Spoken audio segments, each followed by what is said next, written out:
Welcome back to The Breakdown with me, NLW. It's a daily podcast on macro, Bitcoin, and the big picture power shifts remaking our world. What's going on, guys? It is Tuesday, June 4th, and today we are talking about the return of Roaring Kitty. Before we get into that, however, if you are enjoying The Breakdown, please go subscribe to it, give it a rating, give it a review, or if you want to dive deeper into the conversation, come join us on the Breakers Discord. You can find a link in the show notes or go to bit.ly/breakdownpod. Well, friends, the GameStop saga has entered its next phase with Keith Gill, aka Roaring Kitty, aka Deep Effing Value, entering the trading week by disclosing a position worth several $100 million. 3 weeks ago, Roaring Kitty returned to social media after a 3-year hiatus. On a Sunday night, he posted a meme of a gamer sitting bolt upright to lock in, followed by a series of video clips from popular movies. There wasn't a clear interpretation for any of the posting, but Roaring Kitty had captured the internet's attention. Once markets opened, GameStop soared, tripling in value over 2 days. The price surge was accompanied by the familiar outages at Robinhood and other exchanges. Price action quickly reverted though, and by the end of the week it seemed like the hype was over as quickly as it began. Postmortems focused on the idea of Gill having returned with a villain arc rather than a champion of the retail trader. Media chastised him for leading his followers into a pump that was doomed to fail. There was even speculation that Gill had sold his social media account to the highest bidder. Attention quickly faded, with the sequel failing to capture the drama of the original. But the game was far from over. On Sunday, Gill posted his GameStop position on the Super Stonk subreddit. He held around $100 million worth of the stock, and a further $65 million in call options set to expire on June 21st. According to stock market trader Unusual Whales, Gill has been accumulating this options position over the past week. The $20 strike price was already slightly in the money by this weekend, and on Sunday night, Gill posted a green Uno reverse card to his Twitter account. Everything was set for another short squeeze and the overnight markets ripped. The stock was up 20% in overnight markets, even triggering Robinhood's nighttime circuit breakers. Markets opened on Monday morning to chaos, but completely unrelated to GameStop. A glitch in pricing software caused over 40 stocks to display prices down more than 99%. The most notable was Berkshire Hathaway Class A stock, which showed a price of $185.10. Keep in mind this stock had closed at $627,000 on Friday. Some traders reported getting an order filled at the steeply discounted price, but settlement was another matter. The New York Stock Exchange said that trades that completed during the glitch would be unwound. The problem was resolved after 45 minutes, with the pricing service reverting to a backup server running an older version of the software. Apparently, a software update had caused the issue. The best we know is that the limit up and limit down circuit breakers malfunctioned, but details are still a little unclear. The NYSE did rule out any possibility of a cyber attack. As an aside, this is the third issue that has hit the US stock market infrastructure over the past week. On Thursday, the S&P 500 index failed to update pricing for more than an hour. Last Tuesday, an exchange had difficulty interfacing with the data feed, and these three problems have occurred shortly after back-end modifications were implemented according to an SEC rule change. Last Monday, settlement times were shortened from 2 days to 1 day, typically known as T+1. To be clear, there's no real indication that shortened settlement times impacted the functioning of market infrastructure, but for some, the coincidence is difficult to ignore. Steve Sosnick, the chief strategist at Interactive Brokers, said Monday's glitch was, quote, a little weird, but almost undoubtedly coincidental. We've gotten used to huge amounts of uptime with exchange incidents, so when a couple of glitches in a row occur, it is notable. Jonathan Corpina, senior managing partner at Meridian Equity Partners, said, I'm more curious, how did this happen? I understand what happened, but I want to understand how. Now, issues with stock market infrastructure raise the usual takes that crypto fixes this. Dystopia Breaker, for example, tweeting, financial infrastructure is critical, and critical infrastructure must be decentralized and fault-tolerant and cryptographically modeled. Others, on the other hand, simply leaned into the obvious conspiracy theory, with crypto trader Barkery tweeting, they literally nuked the entire stock market to stop Roaring Kitty. And indeed, GameStop went flying at the open, gaining 40% and triggering a trading halt before crashing back down. The stock closed the day up 21% from Friday's close, but down slightly from its opening price.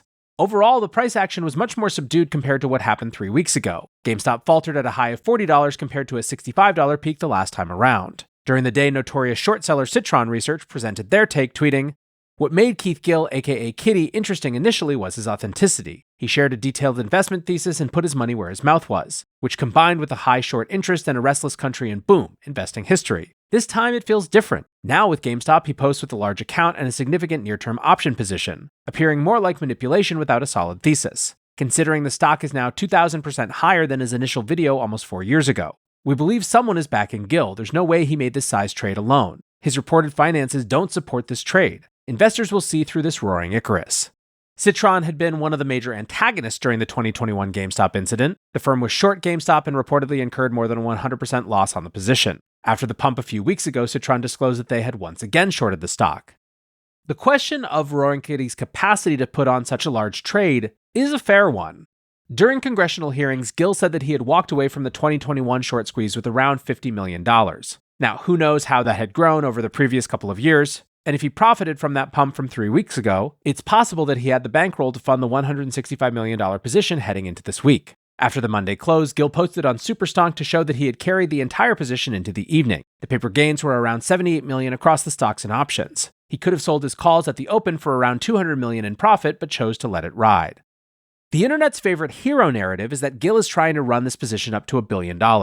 Twitter math suggests that a stock price of $70 would get him there. To give a sense of scale, Michael Burry's notorious Big Short in 2008 made around $700 million for his fund, with Burry taking an additional $100 million personally. To some, that begs the question, is Roaring Kitty a better trader than Michael Burry? Or have financial markets simply grown so much since 2008 that the numbers are no longer comparable? The other narrative picking up steam is that this is blatant stock manipulation that is likely illegal. I've yet to see a crisp articulation of exactly what Roaring Kitty might have done to breach securities laws, but the calls for an SEC investigation are deafening. Many who are familiar with the underbelly of Wall Street saw no difference to what Roaring Kitty did and the routine conduct of fund managers. Charles Payne of Fox Business tweeted, CNBC has allowed shorts and hedge funds that have built monster positions to come on air and press their case for 20 to 30 minutes. Target companies caught flat-footed turned down a chance at the moment to respond. It's happened countless times. But Roaring Kitty is abusing the system? Investor Bobby Goodlot wrote, yes, this does feel like market manipulation, but so does Jim Cramer shouting buy, buy, buy for a stock on CNBC, or a hedge fund manager talking their book on Twitter. The SEC should either allow all of it or none of it, signaling out Roaring Kitty would be unfair. Jim Cramer himself chimed in, stating, nothing illegal if you buy calls and show them. To some, the issue is that what Roaring Kitty did this week feels to them like market manipulation, but it's not clear how you would even begin to enforce rules around that conduct. We're talking about a single tweet of an Uno card and a daily portfolio update on Reddit. There doesn't seem to be any suggestion that Roaring Kitty has insider information about operations at GameStop. All he seems to know is the details of his own trading plan. If there were an enforcement action to follow, it would be one of the most bizarre cases ever pursued by the SEC. Dirty Texas Hedge tweeted, among the principles on display regarding Roaring Kitty and GameStop is that there is just no way to regulate or enforce responsibility for influence with law. It just cannot be done without setting terrible precedents and creating far worse problems of power abuse by the state. Fuco Capital added, if you want Roaring Kitty to go to jail, you also want to make memes illegal, and brother, I cannot stand behind that. The reality is that we are seeing the challenge of markets in an influencer-driven world. Market rules weren't constructed imagining the power that individuals now have to aggregate attention.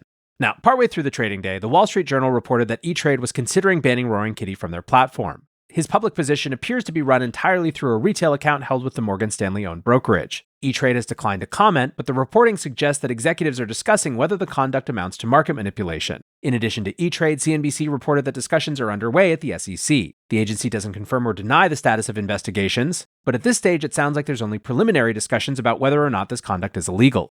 And once again, the threats from E-Trade gave fodder to another round of crypto fixes this takes. Will Clemente of Reflexivity Research tweeted, E-Trade kicking Roaring Kitty off the platform is a great example of why speculating is superior on permissionless blockchains.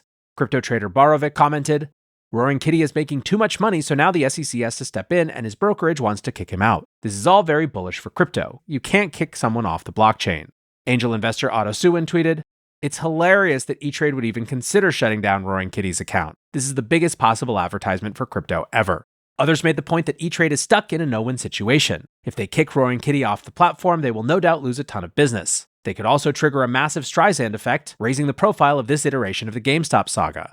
Stock market content creator Amit Kukreja tweeted, is it just me or is this whole E-Trade potentially removing Roaring Kitty like legitimately insane? Warren Buffett literally got permission from the SEC to not have to disclose a secret stock he was accumulating for 8 months. Roaring Kitty bought stock, showed his position, and did not tell anyone else to buy GameStop. If anything, people like Bill Ackman have quote-unquote manipulated stock much more aggressively by coming on CNBC and just talking their book while making moves behind the scenes. If a broker could remove an individual trader because they disagree with his trades and can't even prove manipulation, what precedent are we setting? It will only make people want to buy GameStop more. This is wild. As for the sentiment surrounding this incident, it's a little mixed. We're not seeing anything remotely close to the level of hype and populist fury that we saw in 2021. There's plenty of people hoping that Roaring Kitty's big play is a winner, but there just isn't the same enthusiasm to pile in behind him. We still don't have any idea whether Gil is behind the social media accounts or if he sold them off. Essentially, most people seem happy to cheer from the sidelines, hoping to see a few hedge funds blow up and market dysfunction on full display. Voice of the people, Vox Populi Dave Portnoy captured the mixed mood on his stream. In the afternoon, he pondered, "Am I just a big mark for Roaring Kitty? Is that what this game is? Am I running into the stock market as a big sucker? Is Roaring Kitty selling now and my buying is allowing him to sell?" Dave noted that every time he gets tangled up in GameStop, he has an appendage ripped off his body, and he lost a ton of money again on Monday. Later in the stream, he weighed in on the E-Trade controversy, stating, "If E-Trade is threatening to kick Roaring Kitty off their platform, that means Roaring Kitty is doing something right. That means he is for the retail trader." Dave would know, as E-Trade threw him off their platform shortly after he launched Davey Day Trader. At the end of the stream, Dave said he's holding through the night, hoping that the stock rips because he'd lose 7 figures if it doesn't. So, how does this story end, and what is Roaring Kitty's plan? The position is slightly less than 5%, which is the threshold that triggers SEC reporting requirements on disclosure of intention to influence corporate decision-making. There's an outside chance that Gil is shooting for a serious ownership stake in GameStop. At this stage, we can only assume that this is just the most epic retail trade in history. There's a lot of speculation floating around about whether E-Trade will be able to find enough stock to allow Gil to exercise his call options. That all goes back to the conspiracy theories that sprung up around the 2021 short squeeze, where many believed that excessive short selling meant that there wasn't enough stock available to satisfy options demand. In any case, the exercise of such a gigantic options position could stretch E-Trade's capacity. Whether this is a wild conspiracy or has an element of the truth, there's a sense that Roaring Kitty is testing the limits of retail access to the stock market. If nothing else, these GameStop incidents keep demonstrating that the rules of the game are subject to change when the system is put under pressure. 2021 demonstrated that after-hours retail trading had systemic problems, and this time around, it seems like we'll see whether the market can actually settle large options positions put on by retail traders. So what game is Roaring Kitty truly playing? Is this just a trading strategy designed to make him a billionaire? Is it a pressure test designed to expose a broken market? Perhaps it's neither, and he just likes the stock. Analyst Peruvian Bull put it nicely when they wrote, "People should ask themselves, if GameStop doesn't matter, then why does it keep breaking the financial system?" Until next time, guys, be safe and take care of each other. Peace.